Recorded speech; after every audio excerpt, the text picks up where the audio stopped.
Pernah nggak sih kamu sadar kalau setiap kali ayah atau ibu nanya sesuatu, entah kenapa kita jadi gampang banget kesel. Mereka nanya hal-hal sederhana seperti, ini HP gimana bukanya ya?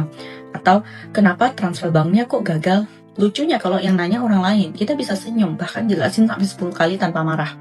Tapi giliran orang tua kita sendiri, kita cuma pengen cepet-cepet selesai. Nada suara naik, muka berubah, bahkan kadang keluar kalimat. Kan udah aku jelasin dulu, kok masih nggak ngerti sih? Padahal kita nggak sadar, kalimat itu mungkin rasanya kayak pisau buat mereka. Coba kamu ingat lagi waktu kecil dulu saat kamu belajar jalan, jatuh berkali-kali, mungkin lebih dari 100 kali.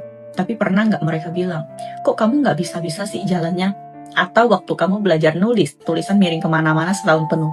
Tapi mereka nggak pernah bilang, kan udah diajarin kenapa masih jelek. Mereka nggak pernah ngeluh kita lambat. Tapi sekarang kita malah ngeluh karena mereka kelihatan nggak bisa. Padahal bukan mereka jadi bodoh, mereka cuma menjadi tua. Ingatan mereka nggak sekuat dulu. Tangan mereka nggak secepat dulu. Dunia berubah terlalu cepat, dan mereka perlahan tertinggal.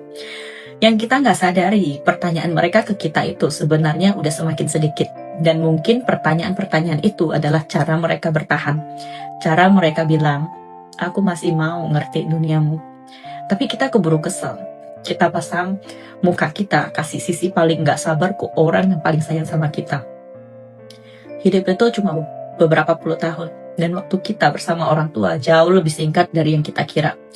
Suatu hari nanti, saat mereka udah nggak ada, kamu mungkin akan ingat satu pertanyaan kecil yang pernah mereka tanyakan. Dan kamu akan ingat jawaban kasar yang pernah kamu ucapkan.